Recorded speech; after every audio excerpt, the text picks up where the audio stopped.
Good afternoon, and thank you for joining us for today's webinar, Playing Well with Others, Effective Collaboration in All Directions. This is the second in a three-part series of federal grants management webinars. The first was held on March 24th and addressed indirect cost rates. The third and final one is scheduled for a week from today, April 7th, and will cover proper procedures and allowable costs under federal grants. More information can be found at nato.org. I'm Lori Thompson, Deputy Executive Director of NATO and the NATO Research Foundation. On behalf of NATO, thank you all very much for joining us today. We are excited to have so many attendees, an indication of the level of interest in this topic. Understanding the many intersections in federal grant program implementation can be challenging. RDOs can be direct recipients of one federal grant, subrecipients under another one, pass-through entities subawarding to others, contractors under a grant, or a member of a federally funded consortium of partners, in some cases all at the same time. As with the other two webinars in the series, today's webinar is aimed at non-finance staff and is intended to leave you all with better understanding of the various relationships that RDOs can have with federal funding, differentiating among the types of relationships and introducing required agreement features, along with common sense practices, are essential tasks for RDO managers and staff. This webinar will encourage examination of your existing vertical and lateral relationships and will identify federal policies that can be used to develop sensible, effective alternatives. For those of you unfamiliar with NATO, we are a national membership organization of the country's 540 regional development organizations known as RDOs. RDOs might be called different things in your region, such as councils of government, economic development districts, regional planning commissions, or some other name. These entities all work at the regional level to assist local governments and communities by promoting economic development and place-based strategies in the areas of housing, transportation, infrastructure, and workforce development. The NATO Research Foundation is the nonprofit research affiliate of NATO. We work on a variety of projects to identify, study, and promote regional solutions through research, training, and peer exchanges. Before we get to the presentation, some quick housekeeping notes. At any time throughout the webinar, please type your questions into the question box on the side panel. We will try to get to as many as we can at the end of the presentation. Also, we are recording the webinar and it will be made available to all registrants by Friday. You should have received a copy of today's presentation by email this morning. If not, the link to the presentation is included in the chat box. With that, I would like to introduce today's presenter, Bob Lloyd. Bob is an expert in all areas of federal grants management. He is a respected authority on policies and practices on the award, administration, and oversight of federal grants, contracts, and subawards. He has more than 40 years of experience in federal award implementation. Bob has served NATO and our members on numerous training and advocacy engagements. And with that, I'd like to turn it over to Bob Lloyd. Bob, whenever you're ready, please start. Okay, well, thanks a lot, Laurie, for that introduction, and I'd certainly like to add my welcome to participants for this second session on NATO's three-part series. Today's session has a wise guy title, Playing Well with Others, but that really does capture, as Laurie outlined, very well the roles that sub-state regional organizations like yours have to play in various federal aid programs. And of course, playing that role has been particularly challenging over the last year. In terms of policy issuances from the federal government, I think it's a little bit like drinking from a fire hose because the changes and the current state of affairs is something that cause organizations to have to really work hard to follow what's happening at various levels of the federal assistance system. So the idea here is that when we said playing well in all directions, very often RDOs are in the middle between the federal government itself and lower tier organizations. Other times they're in the middle because they're getting money from state government agencies or, in fact, other regional organizations or local governments. So the variations on the theme are certainly very wide ranging. We have a lot to cover, and so I want to get started by getting into the slide deck with those key roles, starting on slide number 2. And our primary focus today is going to be on the 3 relationships that are at the top of the list: direct grant recipient, subrecipient, and pass-through entity. And I think it's fair to say that most RDOs are in all 3 relationships at any given time. There are a couple of other ones, though, that there may be a few of you who are involved with. One of them is called a contractor under a grant. Now, the contractor is essentially selling goods or services to a grantee or subgrantee. And so it's a buyer-seller relationship. The rules for dealing with that differ from the rules that have to do with direct grant recipients and subrecipients. And unfortunately, the semantics of these relationships are sometimes confused. I mean, people use the wrong term to describe what's involved, and that can lead to confusion as well. There are probably a few of you that come from organizations, particularly larger ones, that might actually have a federal contract. In a federal contract, the organization involved is selling goods or services to the federal government itself. And when I say selling, oftentimes that's selling in the context of the types of programs that you engage in involves providing some sort of survey or research work for the federal agency so that they can make better policies and procedures. And so, it's a fairly selective situation in the regional organization environment. If you go to your local university or college, you'll find, in all likelihood, an office called the Office of Sponsored Programs. And the reason they call it sponsored programs is that they have all 5 of these things going on at the same time in different types of arrangements. Perhaps this is a little easier to explain by looking at the graphic that's on slide number 3. And given what's happened over the last year in terms of both the CARES Act and now the American Rescue Plan Act, we're talking about a federal assistance system that has got trillions of dollars involved in it. But let me start out at the top of the relationship chart here. There's a federal law called the Federal Grant and Cooperative Agreement Act. It was passed back in the late 1970s. Jimmy Carter signed it into law.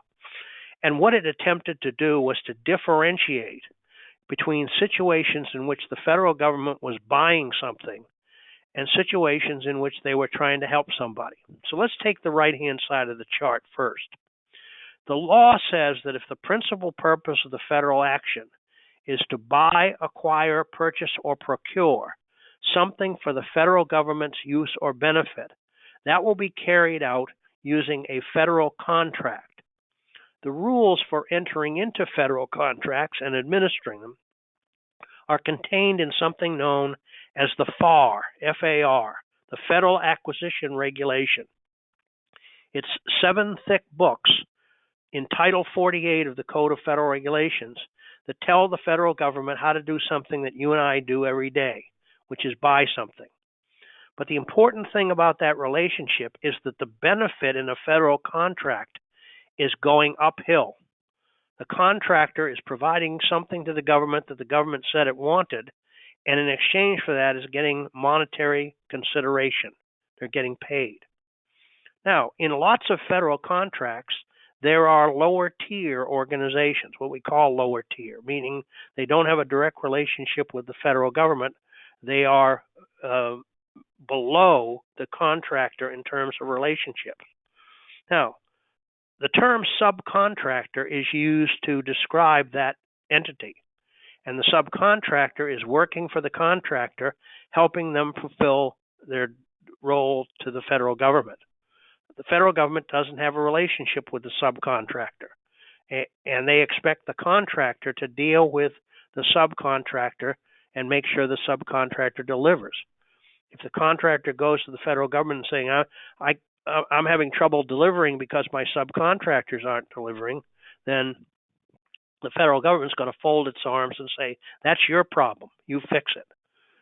Now, the federal government does care a little bit about who the subcontractors are.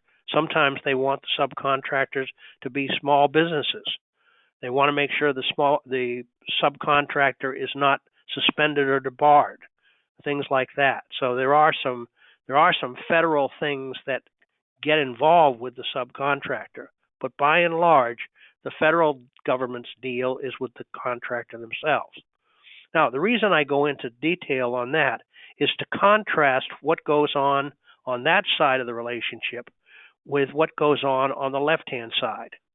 The Grant and Cooperative Agreement Act says that if the principal purpose of the federal action is to assist, stimulate, or support a non-federal party in the conduct of a public program authorized by law, that will be a federal assistance transaction, and the instruments used to carry it out are either grants or cooperative agreements. Now, very important point to make. Administratively, there is no difference between a grant or a cooperative agreement. The federal rules apply uniformly to both. What the distinction between a grant and a cooperative agreement is the degree of federal government involvement during performance. The term of art here is substantial involvement. If the federal government has substantial involvement, they will write a cooperative agreement. If they don't, they will write a grant. So the chances are pretty good that what you have is either exclusively or predominantly grants. There are some agencies that are fairly active in the cooperative agreement issuance business. I'm thinking, for example, of the Environmental Protection Agency as one agency where that's the case. But, remember as well that when the federal government decides to do a cooperative agreement, that's more labor intensive for them. And so, they're a little more judicious about getting involved in one thing like that in order to, streamline their own role and responsibility. Now, the first tier organization that's on the left-hand side, the proper terms of art are grantee or recipient. In fact, sometimes you'll see them used interchangeably. But the point is that recipient or grantee is not a contractor, and the agreement they have with the federal government is not properly referred to as a contract. It's referred to as a grant agreement or a cooperative agreement. Now, as you can see from the chart, out to the left-hand side is another term of art, pass-through entity. A pass-through entity is an entity that's getting federal assistance from above and turning around and sub-granting it or sub-awarding it to a lower-tier organization. And as you can see from the chart, that lower-tier organization's name is either sub-grantee or sub-recipient. Now, another very important point. When there is a sub-recipient relationship, the federal funds that are paid to the sub-recipient do not lose their identity. The sub-recipient has to follow the federal government's requirements when they turn around and spend the money themselves. That's different from what goes on the left-hand side, on the right-hand side, below the term recipient. A contractor under a grant is an outfit that is selling goods or services to a recipient or subrecipient. There's a buyer-seller relationship there as well. Now, important consideration is that when the contractor is paid for value received, in other words, they deliver what they're supposed to deliver and they get paid, the federal funds lose their identity. So that's one of the reasons why the distinction between subrecipient and contractor is an extremely big deal in this environment. Now, as you can also see from the chart, it's possible that a subrecipient will turn around and make subawards or subgrants itself. So we could have a third tier subrecipient or subgrantee. And it's possible that that subgrantee, that's a pass-through entity, will engage in some form of purchasing or contracting, and so there'll be a contractor under a grant as well. As Laurie indicated, we've got one more program in our series next Wednesday, and the subject matter involves procurement under grants, how a recipient or subrecipient goes about purchasing. And of course, the federal government's interest in that is that the recipient or subrecipient get the best deal they can, that they shop around, engage in competition, get the best deal they can, and then turn around and get what they pay for. That's the federal interest in that type of transaction. So, very often, when I'm making a presentation to a group, back in the days when we used to do things, face to face, and I get a question from somebody, my first question back to them is, where are you in the chart? What role are you playing? Because where you sit in the chart, by and large, determines what rules and practices you have to follow. So we may be coming back to slide number 3, or at least the concepts associated with slide number 3, sometime during our presentation. Now, in keeping with my assessment of wise guy stuff, slide number 4 says pick the most questionable statement.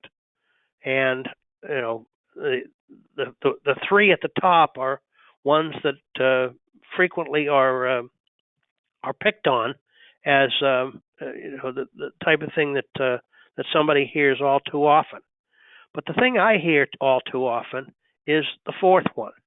The feds require it, and that is often a refuge for scoundrels. I say that a little facetiously, but oftentimes people who are involved in the federal assistance system will pontificate and say, well, we're doing this because the feds require it. And oftentimes the appropriate response to that is, where does it say that? Because frequently organizations and individuals misconstrue or misunderstand what is being required. Sometimes people use the term the feds require it in order to get to do something they want to do because they are convinced somebody won't challenge their assertions. So that particular statement is one that keeps me in business, either because the feds actually do require something or because somebody says they do and they're wrong. Now, in order to understand this a little further, let's turn to slide number 5. And maybe the notion here is that I'm going to give you a course in Grant Law 101. In order to understand what the feds really require and in what relationships, you need to know about this list. Everything we do in federal grants arises out of a constitutional provision. Article 1, Section 8 of the U.S. Constitution is what the lawyers and judges call the spending power. It gives Congress the authority to levy taxes and to spend those taxes for the general welfare. So in order for there to be a grant, there has to be a statutory enactment. Actually, there has to be several. The first type of statutory enactment is the authorization statute. What that says is that a federal agency to whom authority is delegated has the authority to enter into grants and cooperative agreements with certain types of eligible organizations in order to carry out certain kinds of eligible activities. So eligibility is a big deal in the authorization statute. Most authorization statutes establish authorization for eligible organizations as governmental units and nonprofit entities. But there are some federal programs where profit-making firms are allowed to compete for federal grants. They are, it's not a common situation, but it's present often enough that there are some rules about it in the federal rule book. Now, the authorization statute is an empty glass unless Congress comes along and appropriates funds. And we've had lots of civics lessons on this over the past several years. The notion of government shutdowns, which you've all heard about from time to time and maybe experienced, have to do with the fact that Congress, by a particular deadline, usually the end of a fiscal year, has failed to appropriate funds. And so the federal agencies involved have no spending authority at that point and have to furlough staff members, stop making awards, things of that nature. One of the other things about appropriation statutes is they often have what's called riders. And riders are substantive requirements that have to do with how that particular appropriation can be spent. So it starts to get very tailor-made in lots of situations. Now, a third type of statute is what's known as a cross-cutting statute. The lawyers and judges call them statutes of general applicability. They're laws that apply to all federal assistance or to a significant portion thereof. And they deal with things like non-discrimination, environmental protection, access to information. They're public policy provisions, which the Congress is basically saying, we don't want federal funds spent in contravention of this requirement. Now, at that point, Congress has delegated authority to the executive branch. And sources of authority in the executive branch pick up the next two bullets: presidential executive orders. When the president takes the oath of office, he says that I will see that the laws are faithfully executed. However, if Congress hasn't told the president what to do, the president has inherent executive authority. Now, that inherent executive authority has been exercised by every president all the way back to George Washington. Okay? But there are some executive orders that, by their terms, apply to federal grant programs. Okay?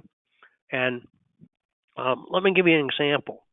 Back in 1987, Ronald Reagan signed an executive order that dealt with suspension and debarment in non-procurement activities.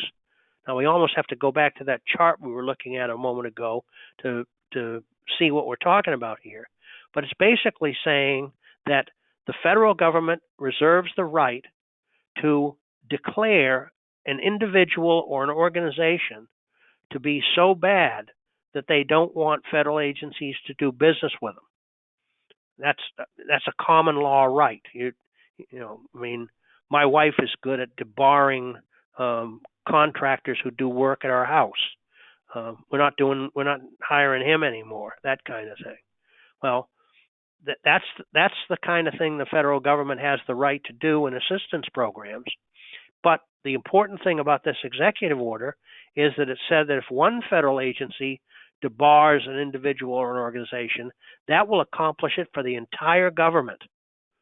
And so if somebody gets debarred by the Department of Commerce, they can't rear their ugly head over at the Department of Housing and Urban Development. And the federal government maintains a list called the Excluded Parties List, which identifies all the parties who have made that distinction. Well, the point I'm making is that that particular executive order and its operation have been going on for over 30 years, and no president since has rescinded the executive order. It's working just fine. And by the same token, If Congress wanted to get involved, they could write a statute tomorrow that says, here's how we're going to handle suspension and debarment in the future. And that would take precedence over the executive order. Well, the point I'm making here is that there are some executive orders that have been issued not just all the way back to President Reagan, but more recently, both by President Trump and now by President Biden, that have to do with federal assistance. And federal agencies have to take those into account. Now, another source of government-wide policy in the executive branch is Office of Management and Budget memoranda.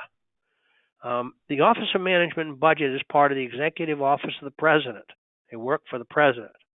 The Director of OMB is a presidential appointee, and there's been some dust up recently about President Biden's nominee who withdrew her name because of some of her controversial past behavior. Anyway, the point here is the Director of OMB, whether permanent or acting, is speaking for the President and is telling federal agencies in OMB memoranda what federal agencies are supposed to do. This has become extremely important in the pandemic because OMB has issued a number of memoranda to federal agencies telling them to give grantees greater flexibility in administering the large amounts of funds that have come along with the CARES Act and the American Rescue Plan Act, which was just enacted within the last couple of weeks. Now, the federal agencies taking that direction are also responsible for administering federal programs in accordance with regulations. And the term regulations has an important meaning in the lexicon of federal grant policy. Under the Administrative Procedure Act of 1935, a federal executive branch agency can issue policies that have the force and effect of law after they go through what's called rulemaking. Rulemaking is accomplished by publishing a notice in the Federal Register, which is a daily announcement document of the federal government. Those proposed rules are just that. The federal agency is thinking about doing this, and here's what they plan to do. If you turn on the tube tonight and one of the news people says, today the Food and Drug Administration proposed to do this, that, or another thing, then where they're doing it is in the Federal Register. And that federal agency will take comments from the general public about their intent and must consider those comments in revising the regulations and finalizing them.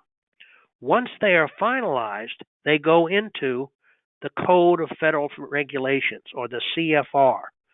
And I'm going to be using the term CFR over and over again during this presentation because, that answers the question, where does it say that?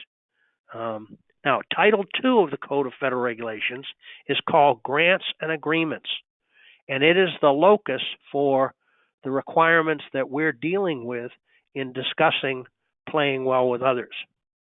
Now, jumping down to the next to last bullet, the critical mass of regulations that deals with the assistance side of the federal house is Title II, Code of Federal Regulations, Part 200, and then an additional set of supplemental regulations that are issued by the individual federal agencies.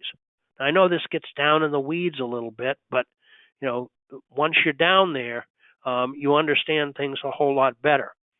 OMB gave federal agencies the authority to issue supplemental regulations if they have the underlying authority to do so.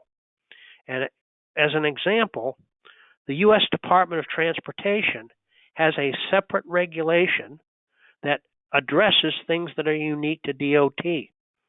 Now, the reason I picked DOT is I'm sure most of you are aware that Congress takes particular interest in transportation programs.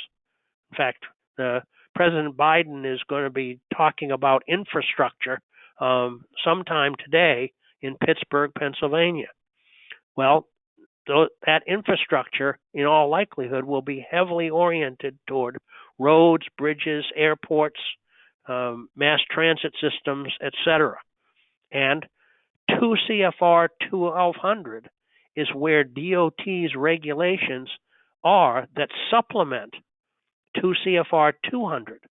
So if you're getting a direct grant from the U.S. Department of Transportation or one of its modal administrations, like Federal Highways or Federal Transit Administration or whatever, then in all likelihood, your grant agreement is going to cite both of those sections, 2 CFR 200 plus 2 CFR 1200.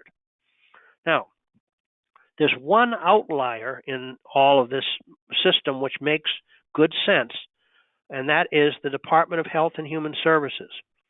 When the Office of Management and Budget promulgated the regulation, for some reason they decided to let HHS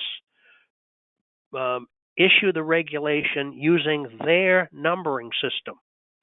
So if you have a grant from the Department of Health and Human Services directly, they're going to be referring to 45 CFR Part 75. And it says the same thing as 2 CFR 200, but it's in a different package. Now, there's an online federal library that has all of this stuff in it. The website is there on slide number 5, govinfo.gov. Once you get into that, there is a link to various titles of requirements and so on. The Federal Register is posted up. Every edition of the Federal Register, going all the way back to 1936, is online. Every portion of the Federal Code of the Code of Federal Regulations is online. All presidential executive orders. It's like having the Library of Congress in your laptop. So, I'm going to be referring to a number of places in the code. That's the way to find the particular documents involved, and it's a very user-friendly system. Now, what I want to talk about to start with relative to these roles and responsibilities and the underlying requirements is let's start on slide number 6 with situations in which you're a direct federal grantee. What's required? What should you expect? Well, let's start with instrument selection. When the federal agency decides to solicit involvement by non-federal entities in their programs, they have to decide what instrument they're going to use. Initially, they have to decide whether what they're dealing with is federal acquisition or federal assistance. But once they've decided it's federal assistance, then they have to decide whether they're going to award grants or cooperative agreements. Now, the chances are pretty good that a lot of you have encountered grants.gov, which is the single U.S. government portal for announcing federal grant opportunities. One of the things that portal requires federal agencies to do is when they are soliciting applications, they have to tell the potential applicants whether they're awarding grants or cooperative agreements, and if they're awarding cooperative agreements, describing the nature of the substantial involvement that's going to take place. And the idea here is that an organization is in a position to look at that and say, do we really want to apply for that kind of a relationship with the federal agency is going to be involved to the extent that they've announced that up front. Another role that we have to be aware of relative to direct federal grants is who are the authorized actors.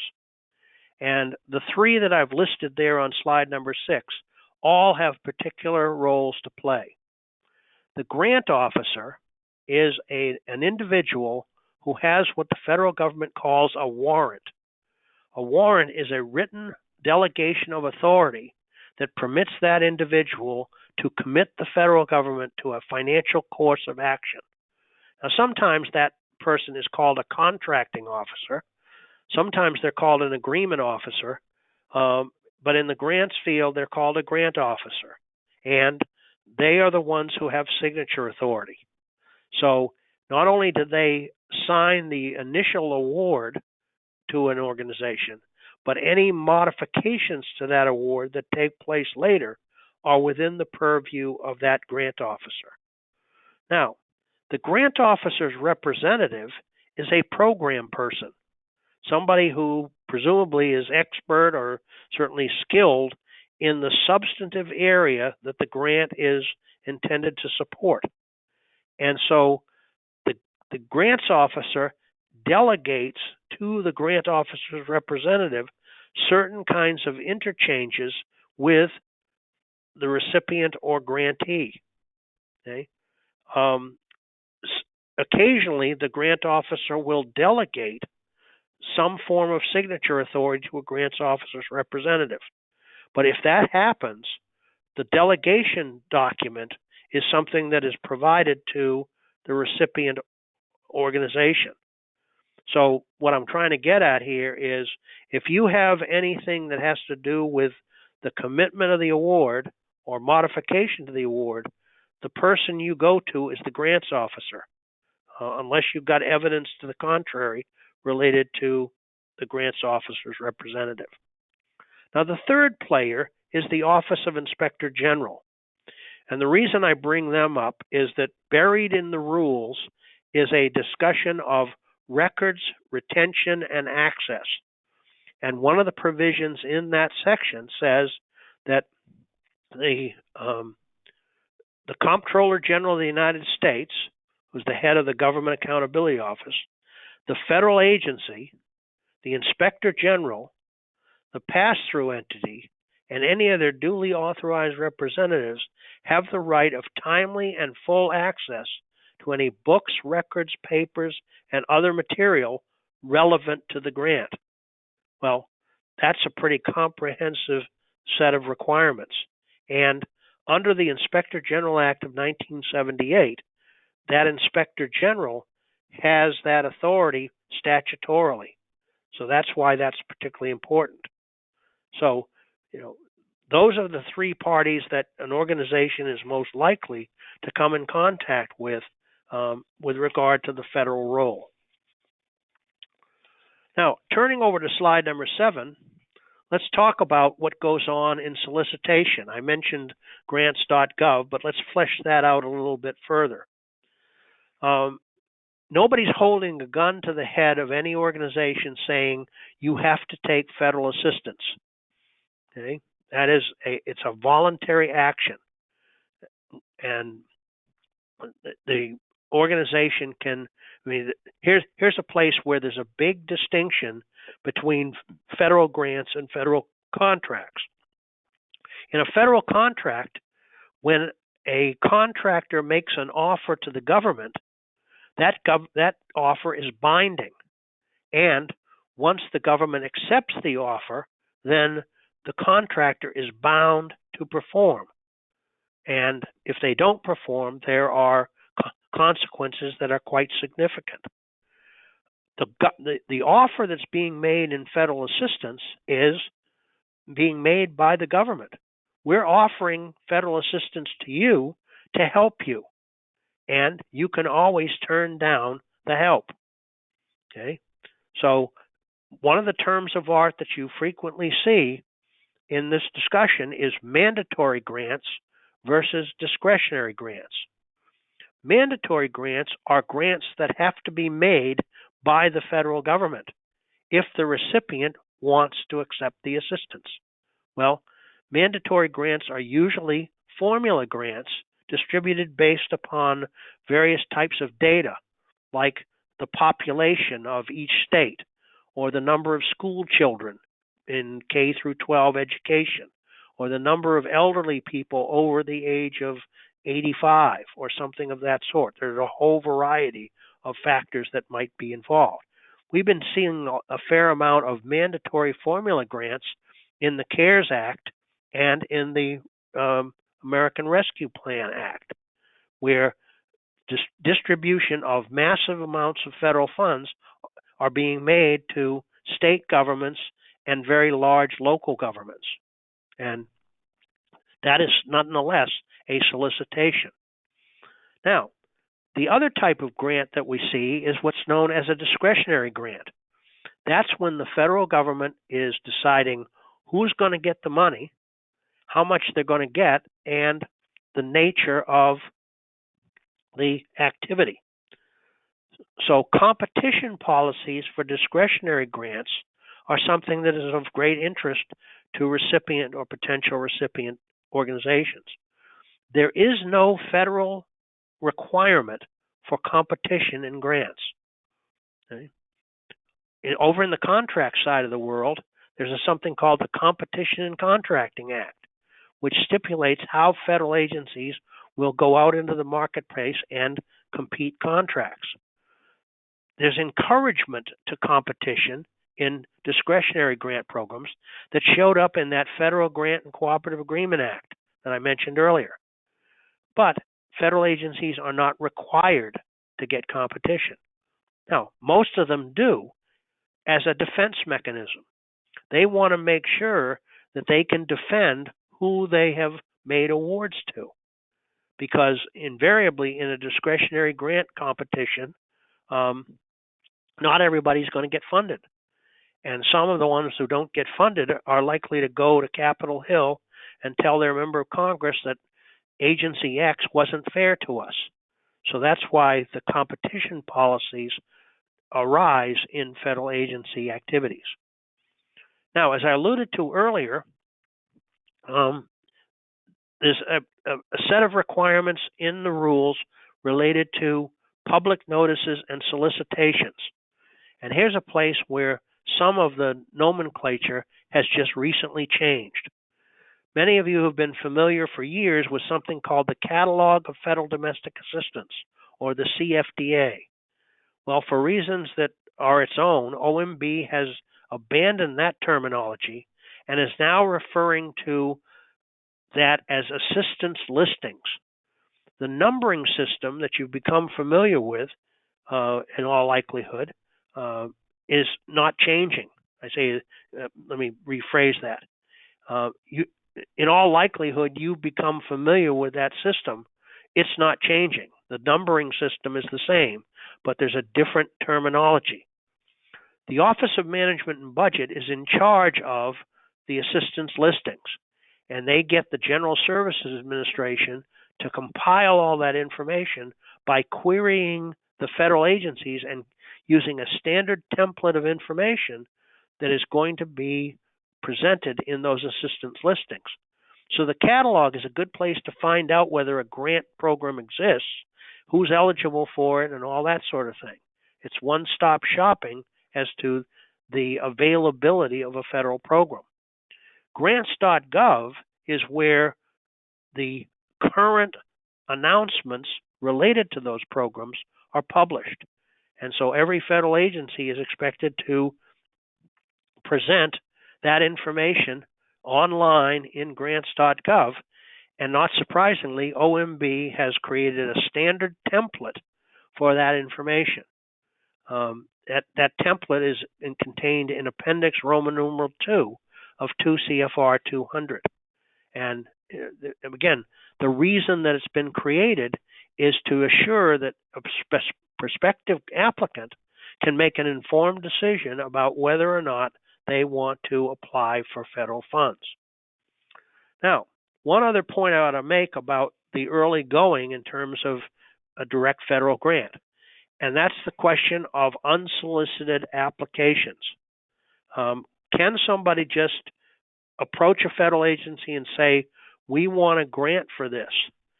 Well, certainly they can, but whether that's going to have any traction or not has to do with a number of things, like whether the agency has a policy to accept unsolicited applications and whether there's a program authority in the agency that can fund something like what might be suggested. Unsolicited proposals is another term of art we have that individual contractors may approach the government and propose something, and the agencies have a lot more flexibility in deciding whether they want to avail themselves of that proposal.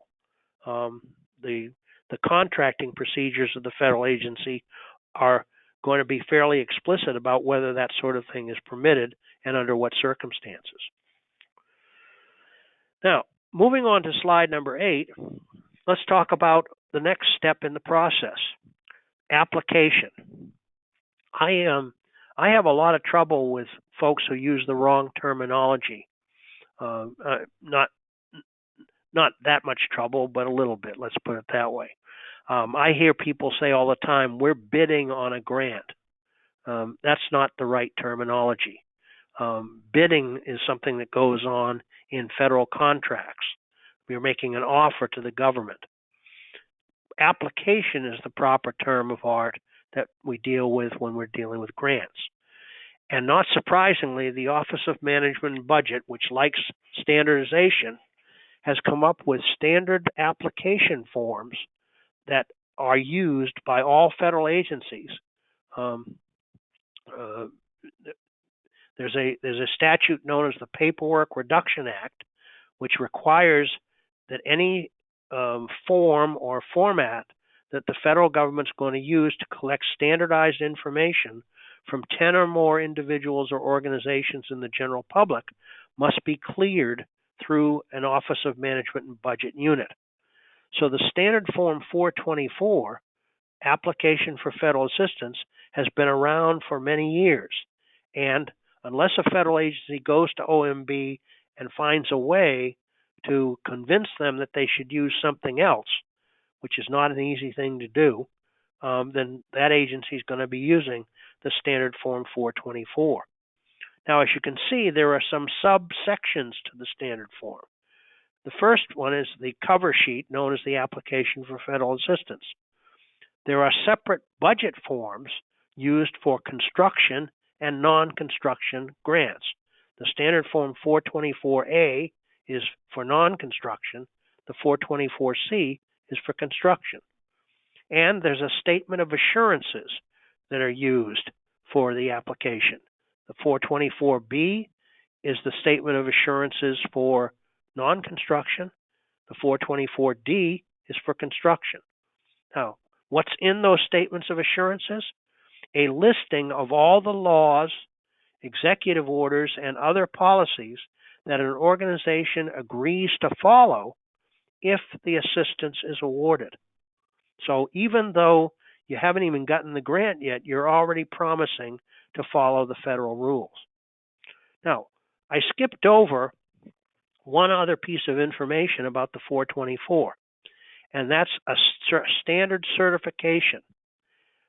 Under Title 18 of the U.S. Code, which is the Federal Criminal Code, Section 1001, it is a federal crime to make a false statement to a federal agency, willfully, to lie to the federal government. You may remember Lieutenant General Michael Flynn, who made news by pleading guilty to such a violation. The media kept saying he pled guilty to lying to the FBI. Lying to the FBI isn't the crime. Lying to the federal government is. And Section 1001 is a certification that when you apply for federal funds, you're saying we're not lying to get the money. You don't say it in those terms, but that's when somebody signs that application, then that particular statute kicks in. Now, in addition to the application forms, the project narrative is also part of the application. And the announcements that appeared in grants.gov or in the case of the notices of mandatory awards are instructing the applicant what kind of information they have to formulate in order to have the federal agency make an affirmative determination. Now, moving over to slide 9, let's talk about what goes on once the application is in the federal government's hands. And here's a place where, as we go through the rest of our program, I want you to consider the situation in which the federal government is dealing with a primary recipient and the situation in which a pass-through entity is dealing with a subrecipient. Because in many cases, the dealings of the pass-through entity with a subrecipient are going to mirror what the federal government expects itself to do in dealing with a primary recipient. So, what does the federal agency do with that application? Well, the first thing is to determine applicant eligibility. Is the organization that's applying for the funds eligible under the statutory and regulatory scheme that agency has? But then also the federal agency is expected to conduct what's called risk assessment. And you can see the fingerprints of the federal inspectors general all over this activity. Section 200-206 of the regulations is where this is discussed. And basically what the federal agency is supposed to do is to assess the financial stability of the applicant, their management ability. Is this somebody who can handle the kind of relationship that's going forward? What's their performance record? And that includes performance on federal grants, or it could be other kinds of stuff. You don't have to have had lots of federal grants and then apply for a grant for the first time and not get adequate consideration. But looking at what that organization has done in the past and deciding whether they are sufficiently capable going forward with the type of relationship that's going to be involved. And finally, the audit history of the organization. Now, this is a place that, and I get very preachy about this, organizations need to go, when they go through their independent audit under the Single Audit Act, coming out of that with no findings is an important status for dealing with the government. Because having a long list of audit findings, particularly ones that haven't been corrected, is something that can adversely affect an organization's ability to get funded. Now, let me mention something else that is in the toolkit of the federal agencies relative to this. That acronym, FAPIS, stands for Federal Awardee Performance and Integrity Information System. I want you to think about what happens when you go to a bank and apply for a loan. The first thing they're going to do after they get your application is they're going to pull a credit report on you to see what your past bill paying history is. Well, the audit history of an organization in federal grants is a little bit like that. And because that information system is something that is carried out across the government, in other words, a federal agency can put information into FAPIS about an organization, and other federal agencies that may be considering making a grant or cooperative agreement to them can find out about that and may use that information in informing their award decision. Now, in addition to the issues related to administrative capability, federal agencies have been told by OMB to focus as well on the merit of the project or program. In other words, to look at what's being proposed and make a determination based upon recognized metrics, likely results, and so on, whether the program or activity is going to be successful. This is something that we could talk about for a long time, but we can trace back over the last 20 or so years where not only statutorily, but also in executive branch policy, the idea of having federal awards that get something done in addition to being handled effectively administratively is important. Now, assuming that the review that is involved with these steps takes place and is effective, the result is going to be the issuance of a federal award. If you don't take anything else away from today, please don't call that award a contract. The fact that we've talked about the distinction between federal assistance and federal acquisition ought to be enough reason to do that. But a grant agreement or a cooperative agreement is a unique kind of legal instrument. Yes, it has some of the features of a contract with a small c, but it's a different kind of animal. And under Section 200-211 of the regulations, OMB actually describes for federal agencies what they're supposed to put into a federal grant agreement. Now, I think in OMB's view, they would love it if every federal agency packaged their grant agreements the same way. OMB likes uniformity, but they have not forced federal agencies into that uniformity. So the actual packaging of the award may look different from one agency to another. But when you scrape the surface of that packaging, what you're going to find is the same elements. The obligation that's being made to the grantee. In other words, how much money is being committed. That obligation means that the federal government has tied up a certain amount of money and encumbered it for that grantee. The period of performance. When can the award start and when does it have to stop? And the applicable requirements. And that's when we go back to those sources of authority that I talked about on an earlier slide. Now, one thing that is also unique relative to federal grants is the possibility that an organization, even if it has performance issues or problems administratively, may get funded because of the nature of their program and the nature of their beneficiaries, the people who are going to be served by the grant.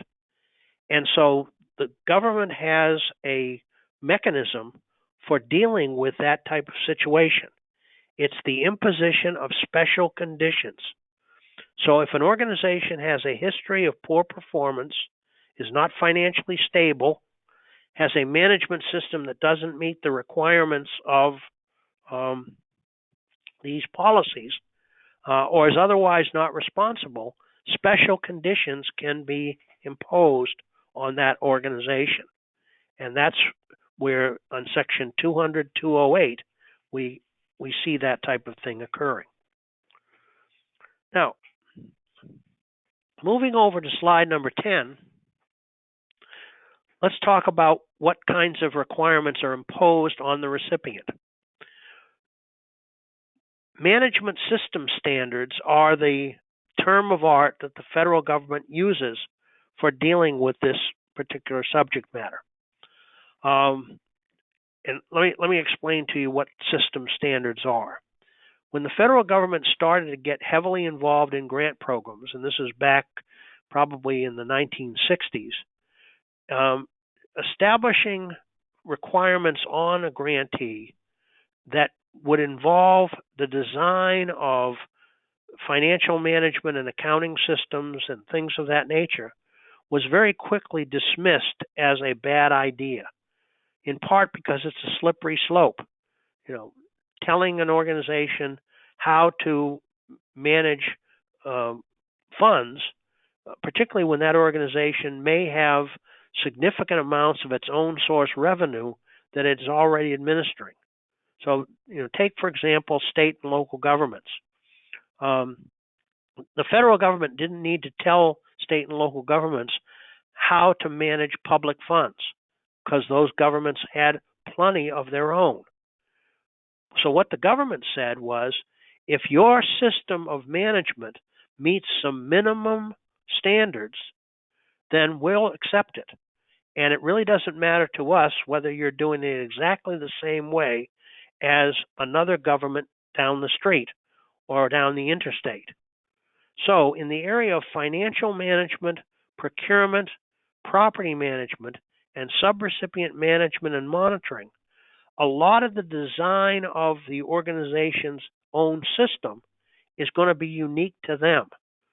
And as long as, for example, in the financial management area, an organization has the ability to disclose the financial results of its federal programs and has internal controls or policies and procedures that will safeguard the federal funds and see that they're used only for authorized purposes, then that's okay. On the other hand, if those systems don't work, that's when it opens the door to the special conditioning that I referred to earlier. So in these particular areas, the federal government sets some minimum standards, but the organizational response may differ to some degree. Now, moving on to slide 11, let's talk about the process that takes place relative to the post-award period. Once the agreement's in place, there are a number of steps that are going to be involved. But let me focus on another area of what I would call a mistake that a lot of people make in this area. And what it has to do with is the concept of having a cost reimbursable agreement. Suffice it to say that having a cost reimbursable agreement has nothing to do with when the cash shows up. What it has to do with is how we settle up at the end of a project or program. And the settlement has to do with whether there has been incurred and expended allowable eligible costs. So, incurrence of costs is what starts the process. Once the agreement is in place and there's a time period, a period of performance, then the organization is free to begin to incur cost. Now, the budget is established under the Standard Form 424, and it contains a number of line items or object class categories of expenditure. It's a standard document. Those line items are personnel, fringe benefits, travel, equipment, supplies, contractual, construction, and other. Well, the important thing to remember here is that that list is not exhaustive of all the kinds of types of costs an organization might encounter in the course of doing business with the government. And so that's the role that the federal cost principles play in part here. In other words, if an organization encounters a particular type of cost that's not listed in their budget, that doesn't mean they can't charge the cost of the program. It means they have to go to the cost principles and see if there is a type of cost that's listed there that would establish allowability, or consider what are known as the general tests of allowability, which is a set of statements that really involve interpretation of these principles. Is the cost necessary? Is it reasonable? Is it consistently treated? Is it adequately documented? Those are the kinds of hurdles you need to take a cost over when you're charging it to the government. And so who makes that decision within your organization varies from place to place. Maybe that responsibility is delegated to program managers, or maybe it's the responsibility of the director of finance, or maybe it's the responsibility of the chief executive officer, or even the board. So those are all variations of how decisions are made relative to incurrence of cost. Now, once the cost is incurred, one of the principles of federal assistance is the ability to draw cash and disperse that cash to liquidate the obligation, to pay the bill. And so getting the cash in advance of disbursement, as opposed to dispersing cash of your own, sending an invoice and waiting for payment, is a big difference that the federal government clearly establishes in this arrangement. Now, this type of activity continues throughout the program or project. The organization incurs cost, draws and disperses cash to pay the bills, and then periodically reports. Now, when that reporting takes place, that's when the rubber meets the road, because the reporting that is done constitutes a federal claim. Now, I mentioned the Paperwork Reduction Act earlier. The reason I did is because of the application form, but the financial reporting that takes place under a direct federal grant is done on a form known as the Federal Financial Report, or the Standard Form 425. The federal government's interest in that form is what is the organization's burn rate. That's the term of art that's used. How fast is the organization spending money? Because the assumption is that they are spending money, they're accomplishing programmatic activity. It's not an absolute assurance that that's the case, but usually, there's a pretty good correlation between accomplishment of program objectives and the expenditures of cash. Now, once again, we've got that standard form with the certification that goes back to 18 U.S. Code, Section 1001. And that form is signed by somebody who is responsible within the organization, who's going on the record saying, we've got books and records to back up the data that shows up on this report. Okay? I oftentimes, when talking to program people in an organization, I say, take a look at that certification, because that's why the people in finance act like they do. They're concerned that their approach to the arrangement is something that's going to get scrutinized. Now, performance reporting matches up with financial reporting. It's done on the same cycle. So you're saying, here's how much we've spent, and here's what we've accomplished. There are a couple of other things to consider, however. The federal rules say that outside of normal reporting cycles, if there's significant developments occurring, then the recipient is responsible for informing the federal agency if those significant developments might materially affect their ability to perform the award. Okay? So, that's a pretty high bar, but on the other hand, holding back from the federal agency what's going on is not a good strategy.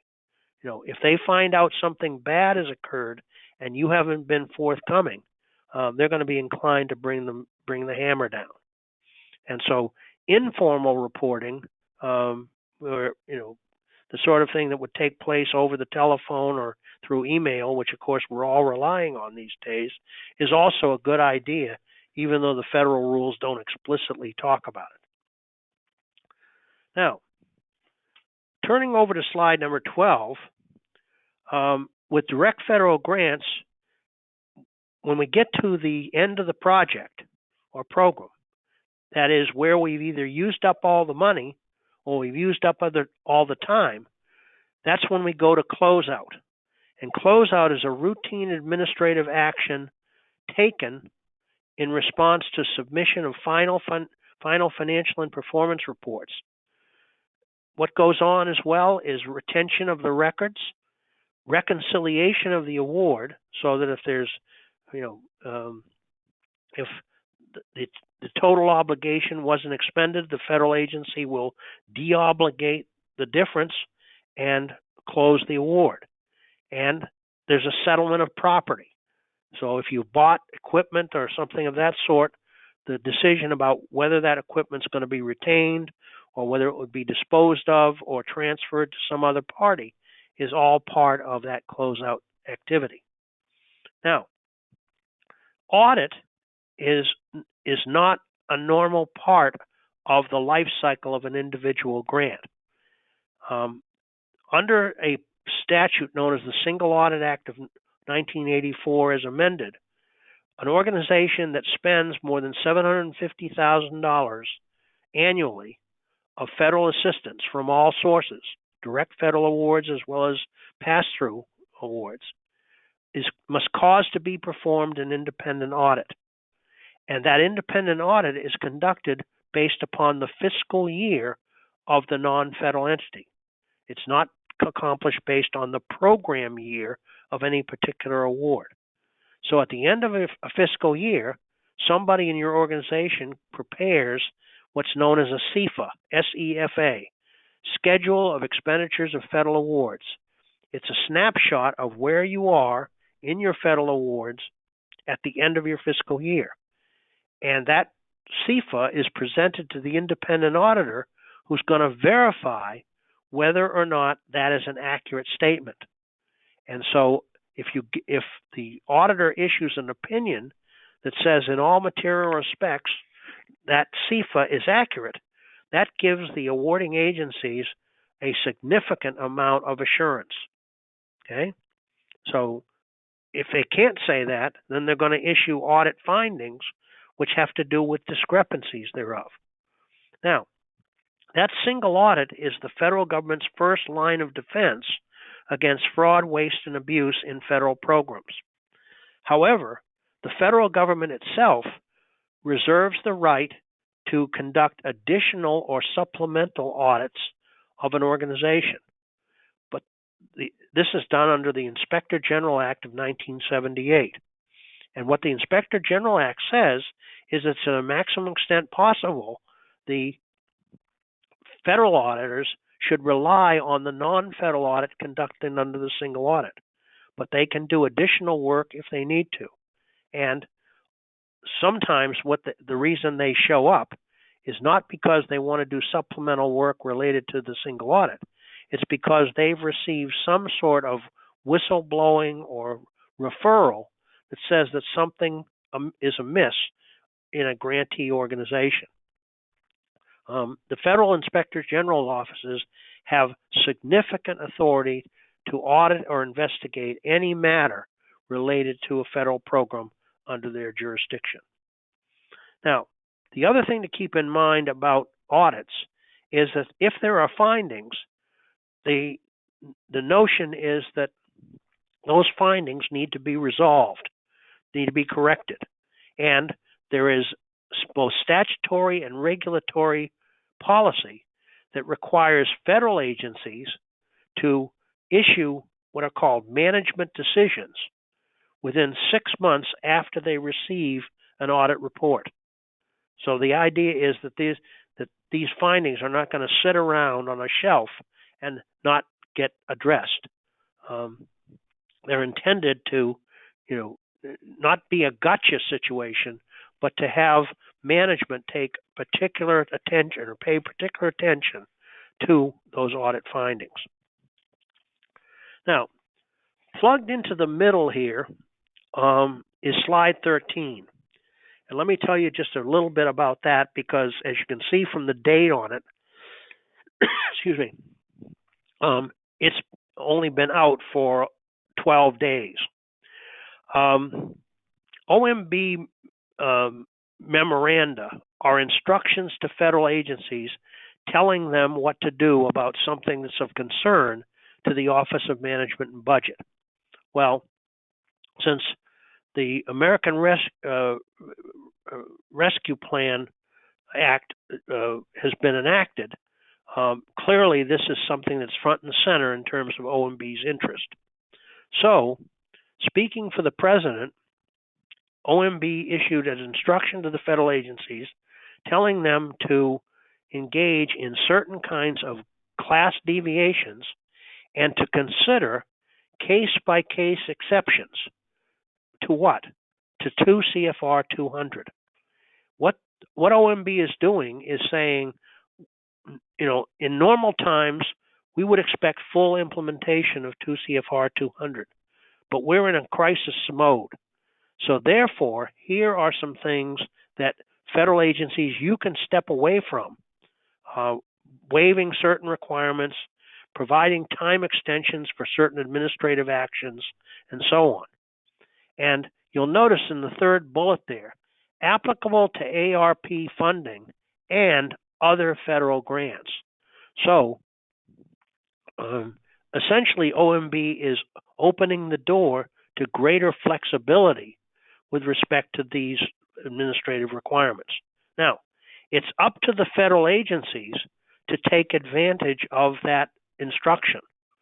And I would suspect that we will be seeing individual federal agency responses to this directive, either contemporaneous with our discussion here, or in the immediate near term future. The point I want to make, though, is that this is similar to something that was done during the Trump administration right after the CARES Act passed. And you'll remember the CARES Act was enacted March 27th of 2020. And so we're just about a year since that enactment occurred. Well, the OMB memoranda that provided flexibility back then was time limited, meaning that it expired within 3 months after it was issued. This particular memorandum is not time limited. And so federal agencies have, I think, much more discretion in dealing with the possibility of some degree of flexibility.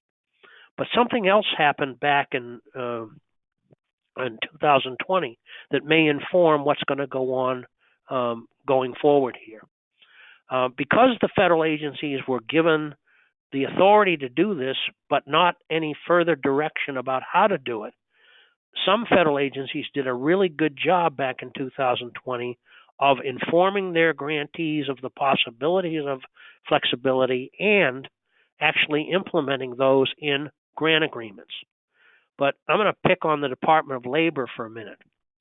The Department of Labor's Inspector General wrote a scathing audit report about Department of Labor management because they did such a poor job of informing their grantees and actually implementing the direction of flexibility that was provided. In other words, Department of Labor grantees didn't get the advantage or the benefit of the kinds of things that were being offered. Well, I have a feeling that the Department of Labor and probably some other federal agencies will be much more aggressive or at least responsible about dealing with those flexibilities. We could spend probably a whole webinar on what's in Memorandum 21-20. But if you go online and just Google OMB Memorandum 21-20, it will pop up and you'll see what's involved in this process. By the way, it's probably not something that I should regularly do, but I couldn't help but notice that the current acting director of OMB, since the director designate withdrew her name, is a gentleman by the name of Robert Fairweather. So here's hoping that Mr. Fairweather is going to do what his name implies. Now, let's move over to slide 14 and shift gears. We've talked about what the federal government's going to do and is required to do when you're the direct recipient of a federal award. What's the situation when you're a subrecipient? And now we've got to think in both directions. And slide 14 addresses those things. Well, as I've said a couple of times,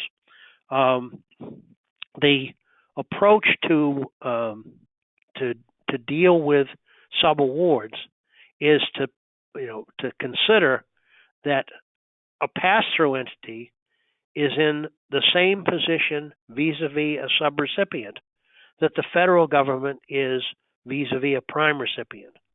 So, a kind of a rule of thumb is assume that the pass-through entity has to do what the federal government has to do, and look for any exceptions to that rather than kind of reinvent the wheel. So the importance of semantics here is also critical, because going back to that chart that we had on page 3 of the slide deck, a lot of times people use terminology related to subawards that is not accurate. Okay, please don't call a subaward or subgrant a contract, and don't refer to the lower tier organization in a federal assistance arena as a subcontractor. The terms of art that are in the regulations are the ones that we should continue to be using. Well, one thing that has to happen to start with is that the pass-through entity has to determine whether the relationship they have with a lower tier organization casts the lower tier organization in the role of a subrecipient or a contractor. And the rules for doing that are contained in 2 CFR 200-331.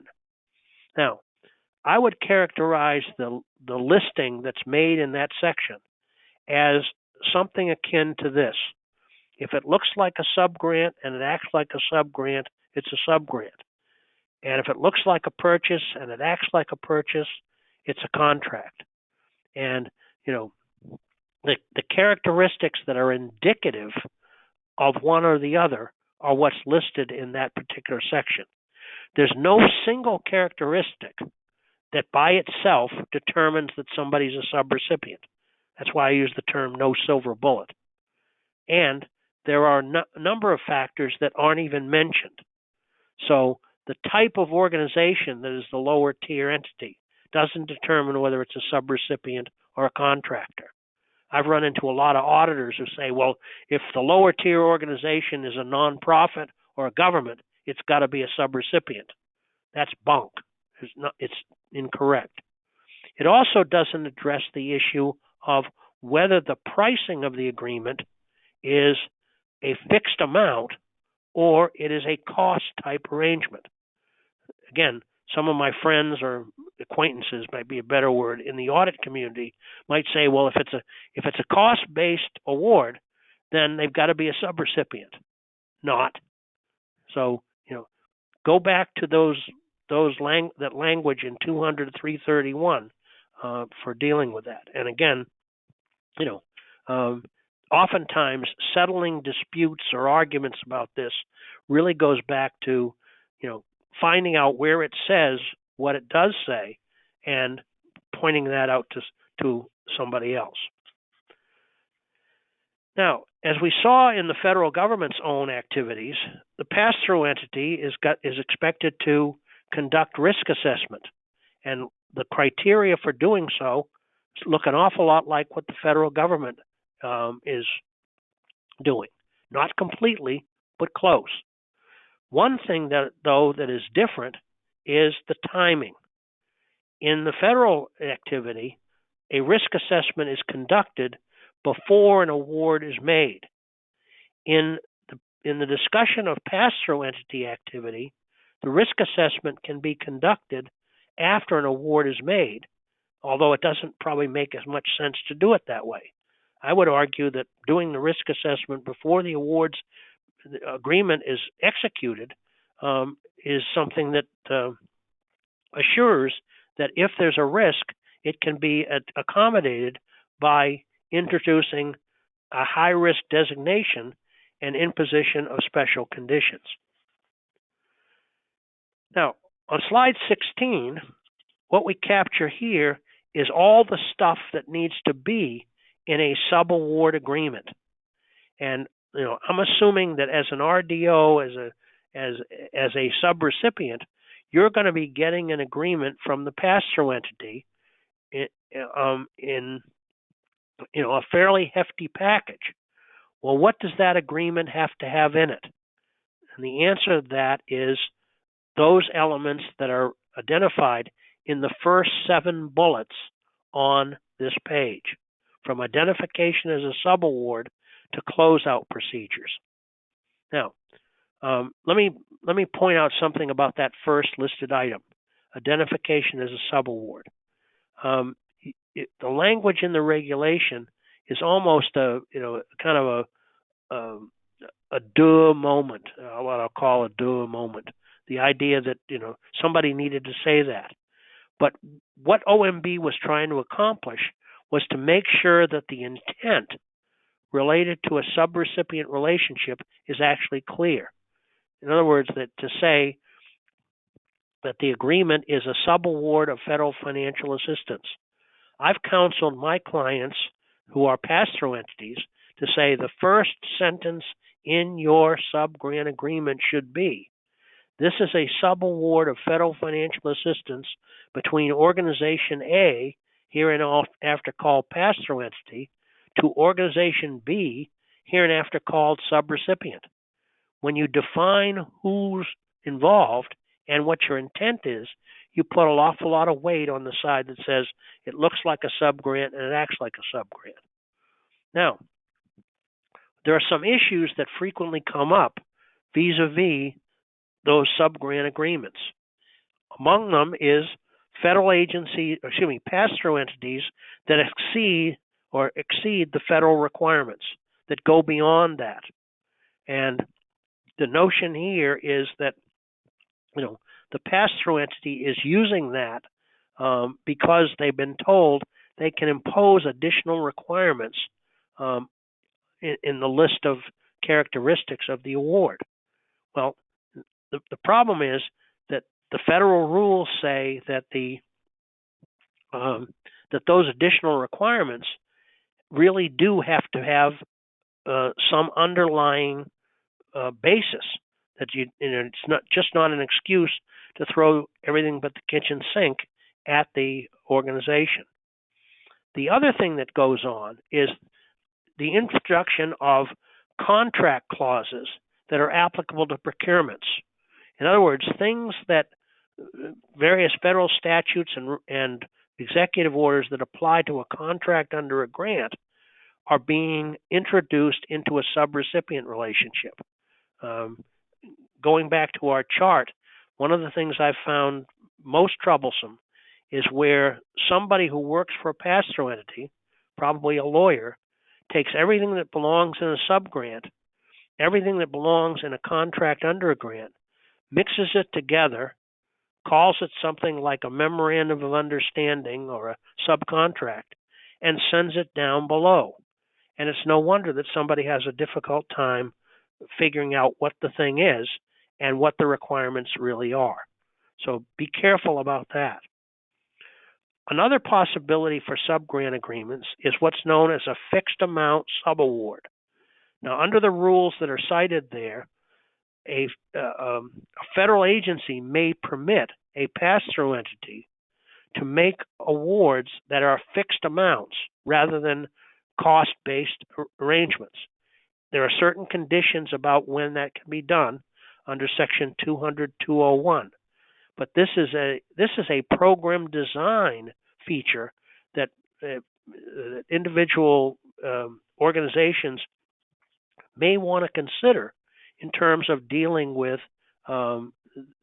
perhaps simpler arrangements than the traditional cost-based system. Now, slide 17 picks up on the same event themes that we saw back in the federal model.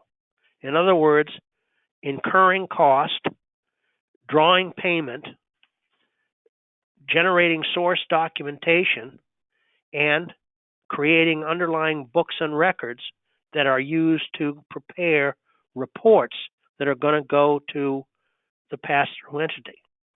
Now, there are some issues that come up here that need to be highlighted. The incurrence of cost it involves the cost principles in 2 CFR 200 subpart E.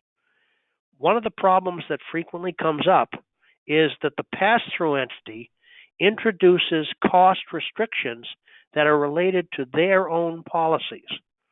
That's not something that should be happening. The objective of the cost principles is that the organization that's the subrecipient will use the cost or will follow the costs that apply to their own procedures so that they are maintaining consistent accounting treatment across all awards. Probably the thing where this comes up the most often is in the area of travel policies.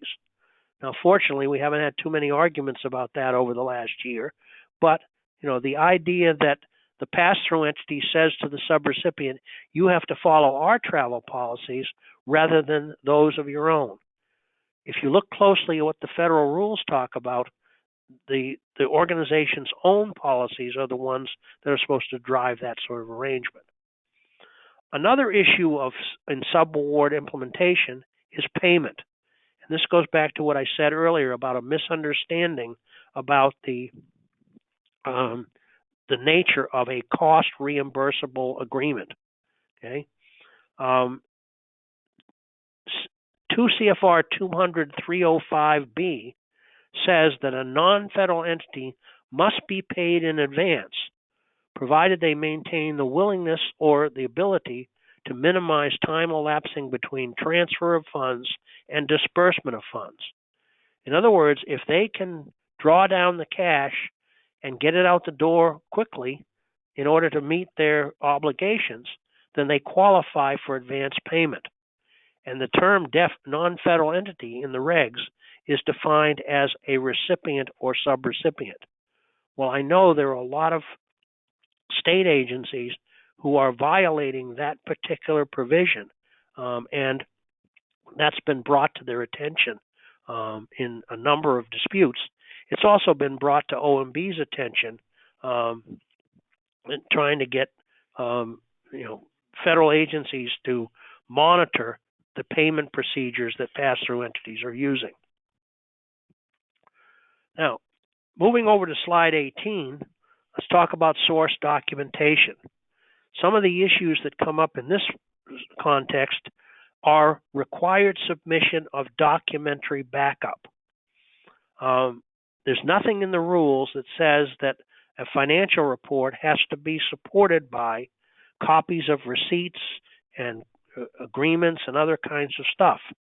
And to a large degree, if that sort of thing is happening, it is duplication of effort and to some extent intrudes on the activities that are going to go on under the independent audit. Now, a final thing to talk about on this subject has to do with reporting. Previous federal requirements established a concept which unfortunately has been lost in the transition. The previous requirements that were in place before 2 CFR 200 was created said that pass-through entities were not required to use the forms and frequencies that the federal government was supposed to use under the standard form 425 and its predecessors. In other words, no more burdensome requirements would be imposed on a subrecipient than what were imposed on the prime recipient by the federal government. Well, that was eliminated. And so 2 CFR 200-332A3, I say beware of it, because what it talks about is the ability of the pass-through entity to impose whatever form of reporting, both form, frequency, and detail, that it feels it needs to have in order to fulfill its obligations to the federal government. So this is a situation where if you're a subrecipient and you're reporting to a pass-through entity on a level of detail that may be substantially different than what you're reporting on your direct federal grants. And, again, this is a place where arguments and friction start to take place. Slide 19 and slide 20 deal with the issue of pass-through entity monitoring. And the listed items on slide 19 are the things that a pass-through entity is required to do vis-a-vis its subrecipients. But that is prefaced in the rules by the statement that the pass-through entity shall monitor subrecipients as necessary to assure that program funds are used for authorized purposes under the terms and conditions of the award. The methods by which they would do that are the listed items that you see on slide 19.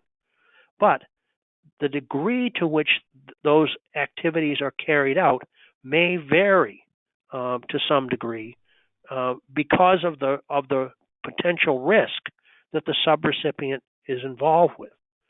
So, more intense monitoring might be warranted for some subrecipients, whereas would not be for others. On slide 20, there's a list of things that are optional monitoring techniques for a pass-through entity. And one of them, performance of on-site reviews, is probably the thing that is most indicative of this differential approach. There's no requirement anywhere in the grant rules that says that a pass-through entity must conduct site visits of every subrecipient. Okay, it is a discretionary action. So maybe the parties that get site visits are those that deserve it because of their potential for creating risk in terms of the activities of the pass-through entity. Now, having said that, let's say that a pass-through entity decides that it's going to conduct a site visit of every subrecipient. When their independent auditor comes in and audits their subrecipient management and monitoring, and the auditor sees there's a requirement for annual site visits of every subgrantee, what are they going to ask? How many subrecipients have you got? 67. How many site visits you make? 59. So falling short of what the organization has adopted for its own procedures is where it becomes a federal case. Another possible issue that could come up here is the extent and nature of financial monitoring. The fact that a subrecipient is required in an award to submit documentary backup and then gets a site visit in which the fiscal monitor is going through the same territory is not the kind of thing that the federal government expects to happen. And it really is wasteful of time, resources, and so on. There's no requirement for that kind of activity. A way to think about it is that's adding a belt and suspenders to keep the pass-through entity's pants up. Closeout on slide 21 involves the same kinds of activities at the subrecipient level that take place at the pass-through entities level. But here's an important point as well. The obligation of the subaward amount is considered to be an expenditure for federal financial reporting purposes. In other words, once the subaward is made, the prime recipient reports that as a full obligation or incurrence of cost. And so the federal government is silent about the specific subaward closeout procedures that will be used under those circumstances. Sometimes the pass-through entity is in a position where it must wait for the subrecipient to close out their award before they can close out the prime award. Now, slide 22 addresses the issue of audit, and it's entirely possible that subrecipients may be organizations that do not spend $750,000 annually in federal awards, and therefore are not required to have a single audit. The agreement that a pass-through entity makes with a subrecipient should say, if the organization spends $750,000 annually from all sources, it will cause to be performed a single audit under 2 CFR 200 subpart F. The pass-through entity is going to be the responsible party for resolving any audit findings that come out of that audit. But if an organization doesn't spend $750,000, what tools does the pass-through entity have for dealing with them? And the answer is the possibility of what's known as an agreed-upon procedures engagement for those organizations. Agreed-upon procedures engagements are audits that have a more limited scope, but would provide the pass-through entity with some degree of assurance about the expenditures that the subrecipient made. One of the things that does arise from time to time is a pass-through entity requiring that the subrecipient's auditor do a specific audit of the pass-through entity's awards. OMB says that's okay, but the pass-through entity is going to pay for that cost. Finally, submission of the audit reporting package. Assuming the organization has to do a single audit, the submission of that package goes to something called the FAC, the Federal Audit Clearinghouse. And OMB has made clear that anybody who needs to see a copy of the audit report needs to go to the Federal Audit Clearinghouse as opposed to collecting physically copies of audit reports from all subrecipients. They have been trying for years to squeeze off the idea that an organization sends a copy of their audit report to everybody who gave them federal money. A lot of trees died for that in the past. A lot of inboxes get filled up with those sorts of things as a result. Now, I've mentioned a couple things going forward here in terms of places where pass-through entities may be doing things to subrecipients that aren't called for under the federal regulations. Slide 23 is an attempt to address what kinds of things might be appropriate here.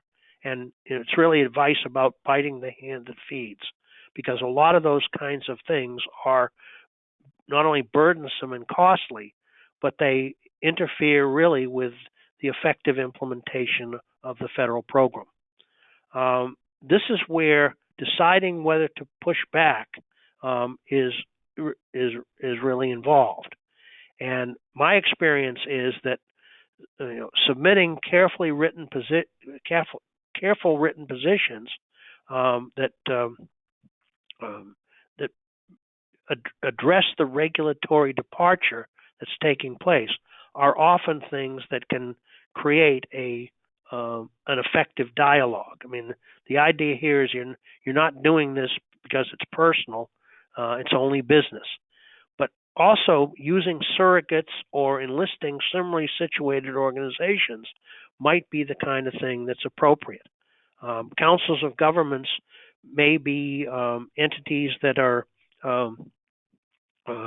their individual members, their counties and municipalities may be similarly situated relative to the same type of problem that a pass-through entity has introduced. And so, trying to go it alone is not something that many organizations have an appetite for. But by the same token, trying to identify independent authoritative sources is not a bad idea either.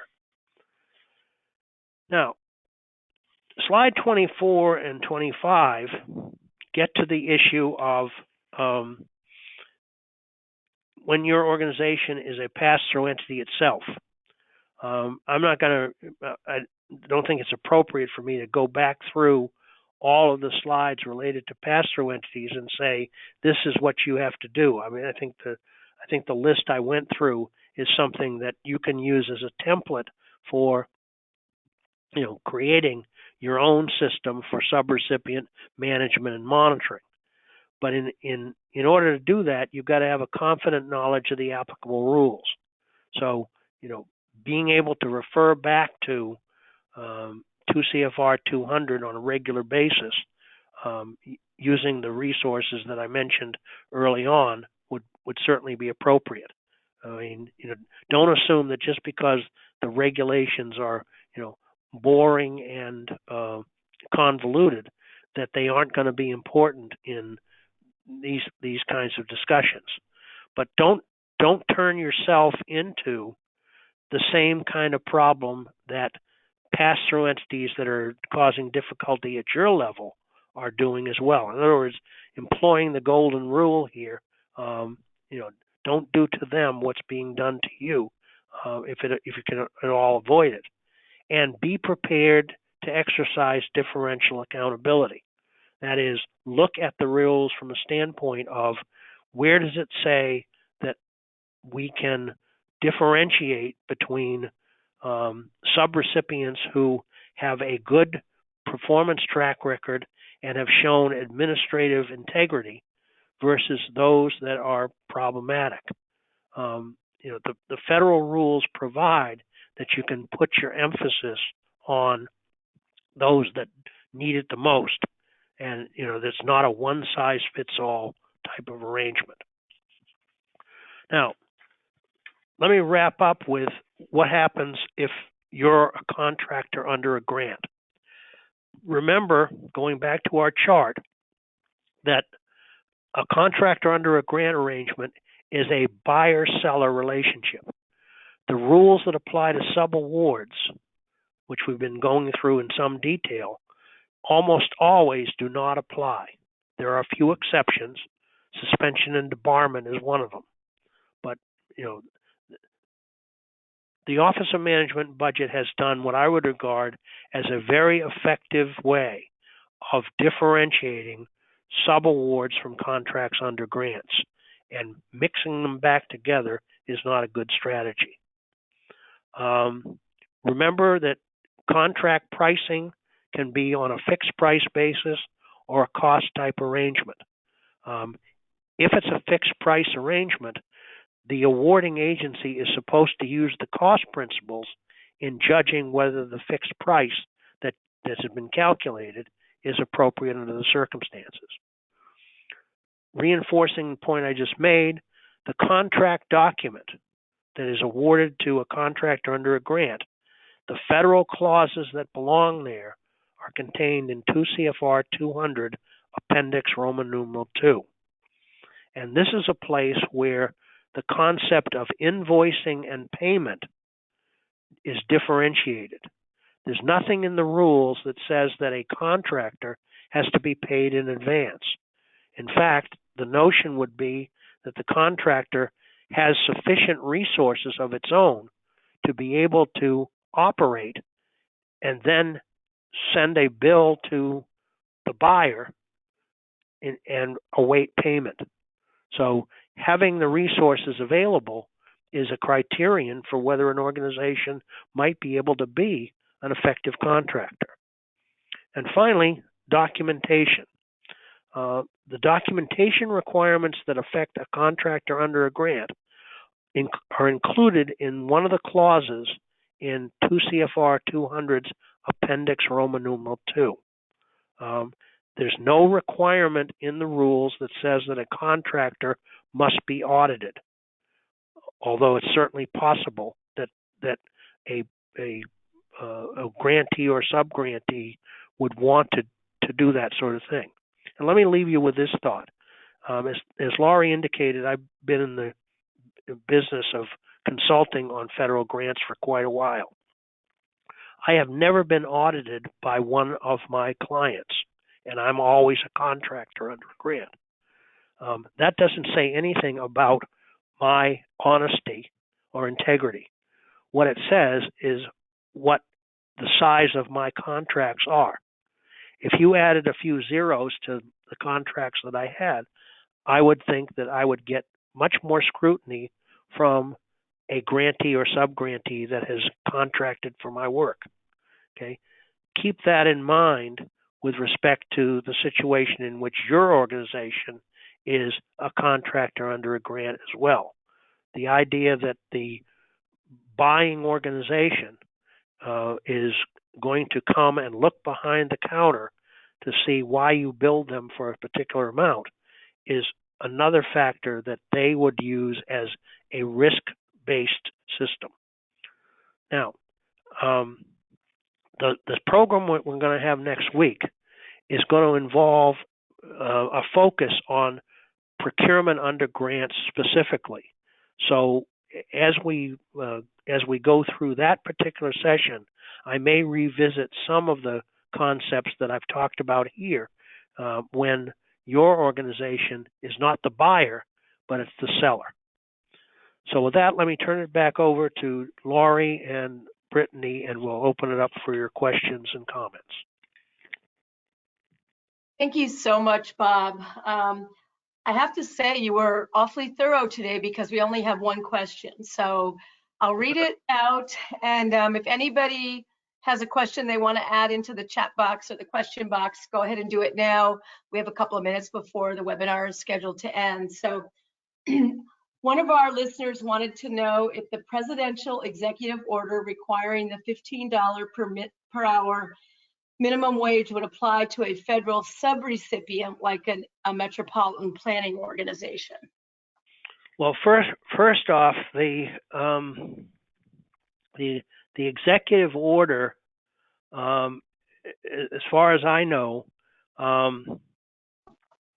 is not something that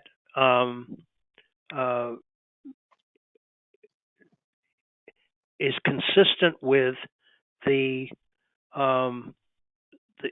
statutory requirements that the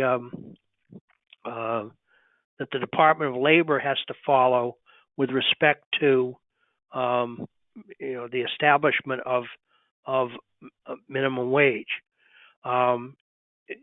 Going back to that list of sources of policy, if a presidential executive order is inconsistent with a statutory provision, the statutory provision governs.